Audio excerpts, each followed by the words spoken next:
সম্মানিত ভিউয়ার্স, আসসালামু আলাইকুম। আশা করি সকলে ভালো আছেন। মাধ্যমিক ও উচ্চ শিক্ষা বিভাগ শিক্ষা মন্ত্রণালয় থেকে একটি নতুন নিয়োগ বিজ্ঞপ্তি প্রকাশ করেছে। নিম্ন যোগ্যতা সম্পন্ন ব্যক্তিরা আবেদন করতে পারবেন এবং ডিসক্রিপশন বক্সে আমি লিঙ্কটি দিয়ে দেবো। আপনারা ওখান থেকে এক ক্লিকে সার্কুলারটি এবং আবেদন ফর্মটি পেয়ে যাবেন। তো বন্ধুরা, বেশি কথা না বলে চলুন শুরু করি। প্রথমে এখানে রাজস্ব খাতভুক্ত নিয়োগ বিজ্ঞপ্তি প্রকাশ করেছে, আপনারা চাইলে আবেদন করবেন।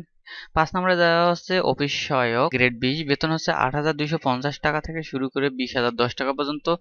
লোক সংখ্যা নিবে 13 জন বা শূন্যপদ 13টি। যোগ্যতা লাগবে কোনো স্বীকৃত বোর্ড হতে মাধ্যমিক স্কুল সার্টিফিকেট, এসএসসি বা সমমানের পরীক্ষায় উত্তীর্ণ হলে আবেদন করতে পারবেন এই পদের জন্য।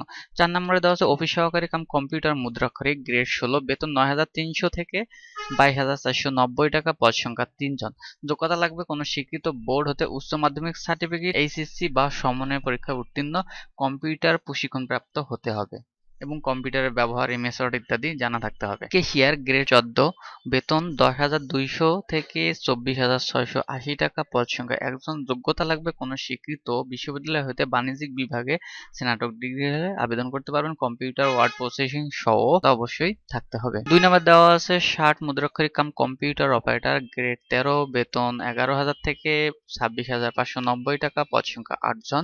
যোগ্যতা লাগবে কোনো স্বীকৃত বিশ্ববিদ্যালয় হতে স্নাতক বা সমমানের ডিগ্রি, কম্পিউটার প্রশিক্ষণ প্রাপ্ত হতে হবে এবং আরো কিছু নির্দেশনা দেওয়া আছে, অবশ্যই দেখে নেবেন।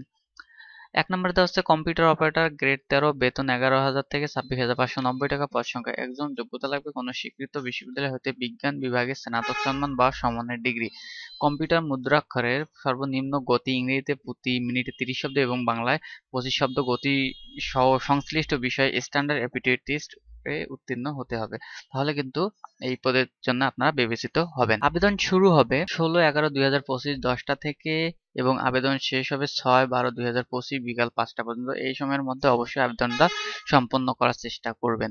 শেষের দিনের অপেক্ষা কেউ করবেন না, শেষের দিনে আবেদন হতে চায় না। আবার ফি সংক্রান্ত 1, 2, 3 ও 4 নং কর্মীকের জন্য পরীক্ষার ফি বাবদ 100 টাকা, সার্ভিস চার্জ 12 টাকা এবং 5 নং কর্মীকের জন্য পরীক্ষার ফি 50 টাকা, সার্ভিস চার্জ 6 টাকা সহ 56 টাকা জমা দিতে হবে প্রিপেইড টেলিটক সিমের মাধ্যমে। এবং ক্ষুদ্র নৃগোষ্ঠী, শারীরিক প্রতিবন্ধী ও তৃতীয় লিঙ্গের প্রার্থীগণ যে কোনো পদের জন্য 50 টাকা, সার্ভিস চার্জ 6 টাকা সহ 56 টাকা জমা দিতে পারবে যদি কোনো কোটা থেকে থাকে। আর এ বিষয়ে যদি কোনো কিছু জানার থেকে থাকে অবশ্যই কমেন্ট বক্সে কমেন্ট করে জানাবেন, আমি উত্তর দেওয়ার চেষ্টা করবো ইনশাআল্লাহ। পরবর্তী এরকম চাকরির বিজ্ঞপ্তি পাওয়ার জন্য চ্যানেলটি অবশ্যই সাবস্ক্রাইব করে রাখবেন এবং বেল বাটনটি ওপেন করে রাখবেন, কারণ আমি সবসময় নিত্য নতুন চাকরির বিজ্ঞপ্তি নিয়ে আলোচনা করে থাকি। তো বন্ধুরা, আজ এ পর্যন্ত। সকলে ভালো থাকবেন, সুস্থ থাকবেন। আল্লাহ হাফেজ।